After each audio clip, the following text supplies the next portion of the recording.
नमस्कार दोस्तों, मैं सुमन सिंह आपका फिर से स्वागत करती हूँ इस वीडियो में। आज का जो हमारा टॉपिक है वो जान लेते हैं क्या है कि कोर्ट मैरिज के समय अगर आप लोग अपनी मैरिज को रजिस्टर्ड करवाते हैं तो एट दैट टाइम जज साहब उस कपल से क्या क्या क्वेश्चंस पुट अप करते हैं, यानी क्या क्या क्वेश्चंस करे जाते हैं at the time of court marriage. तो this is a very big and बहुत इंटरेस्टिंग वीडियो है। अगर आप लोग इसे सुनना चाहते हैं तो इस वीडियो को बिना स्किप करे एंड तक जरूर देखें। मैं बहुत सारी चीज़ें आज आप लोग को इस वीडियो में क्लियर करने वाली हूँ। सबसे पहले दोस्तों, अगर आप लोग कोर्ट मैरिज करना चाहते हैं, दो चार चीज़ें मैं आप लोगों को क्लियर कर देना चाहती हूँ कि आप लोगों के पास अगर ये कंडीशंस फॉलो करते हैं तो आप लोग हर तरीके से कैपेबल हैं कोर्ट मैरिज करने के लिए। फर्स्ट जो हमारी कंडीशन आती है वो आती है एज की। अगर आप लोग की एज बालिग है तो आप लोग हर तरीके से लाइबल हो। सेकंड, आप लोग के पास सारे डॉक्यूमेंट्स होने चाहिए। डॉक्यूमेंट्स की अगर मैं बात करूँ तो मेन दो डॉक्यूमेंट्स ऐसे होते हैं जो कि आपके पास हो। फर्स्ट ऑफ ऑल आपके एज प्रूफ का and second is Aadhaar card. इसके अलावा और ज़्यादा अधिक जानकारी के लिए हमारे दिए हेल्पलाइन नंबर पर कॉल कर सकते हैं।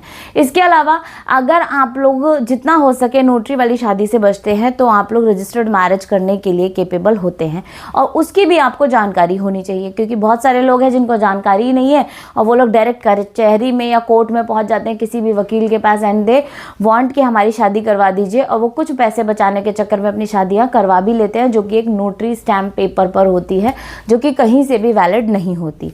अब हम बात करते हैं कि रजिस्टर्ड मैरिज अगर आप लोग कराते हैं, चाहे उसमें 30 दिन लगे चाहे आप सेम डे कराइए, कुछ क्वेश्चंस कपल से ज़रूर पूछे जाते हैं, ताकि जो जज साहब आपकी मैरिज को रजिस्टर्ड करवा रहे हैं, चाहे आप लोग अरेंज मैरिज करिए चाहे आप लोग लव मैरिज करिए, दोनों ही कंडीशंस में जज साहब आपसे और लड़की से ये क्वेश्चन ज़रूर करते हैं कि आप लोग एक दूसरे से सेटिस्फाइड हैं कि नहीं है। क्योंकि फ्रॉड और गन पॉइंट पे भी बहुत ज़्यादा शादियां पहले हुआ करती थी, बट अब दोनों कंफर्टेबली होकर ही शादी करते हैं लड़का लड़की, तो उनको भी एक कंफर्मेशन चाहिए होता है जज साहब को, उसके बाद ही आप लोगों को मैरिज सर्टिफिकेट प्रोवाइड होता है।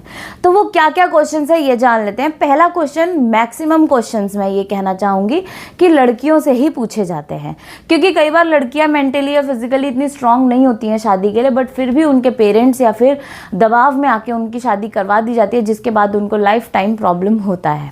तो दिस इज़ द बेस्ट और बेसिक रीज़न जो कि जज साहब जानना चाहते हैं कि ऐसा किसी के साथ हो तो नहीं रहा, तो वहीं पे वो शादी भी ख़त्म करवा सकते हैं अगर ऐसा होता है तो अब मैं आपको बताती हूँ कि क्वेश्चंस क्या क्या हैं। पहला क्वेश्चन देखो, लड़कियों से यही करा जाता है कि ये शादी आप अपनी मर्जी से ही कर रहे हो ना।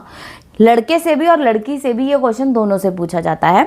लड़की से नेक्स्ट क्वेश्चन पूछा जाता है कि किसी दबाव में आके तो आप शादी नहीं कर रहे हो, आप अपनी मर्जी से ही शादी कर रहे हो, एंड आपके साथ किसी भी तरीके का कोई धोखा देके या फिर किसी तरीके का गन पॉइंट पे रख के दबाव डाल के तो शादी नहीं हो रही। बहुत सारे ऐसे क्वेश्चंस होते हैं जो आपसे पूछे जाते हैं वहाँ पे जज साहब के थ्रू, और जो भी आपके डॉक्यूमेंट्स होते हैं उससे भी रिलेटेड आपसे क्वेश्चंस पूछे जाते हैं और वो चेक भी होते हैं। दैट्स वाई जब भी आप लोग कोर्ट मैरिज करने जाते हैं तो आपसे क्लियरली ये चीज़ बोली जाती है कि जब भी आप लोग कोर्ट मैरिज करने आते हैं तो आप लोग अपने ओरिजिनल डॉक्यूमेंट ज़रूर कैरी करके चलें, ताकि जज साहब भी उस चीज़ को कन्फर्मली पूछ सके कि हाँ ये आप लोग के ही डॉक्यूमेंट्स हैं, एंड देन आप लोगों को मैरिज रजिस्ट्रेशन का सर्टिफिकेट मिल जाता है।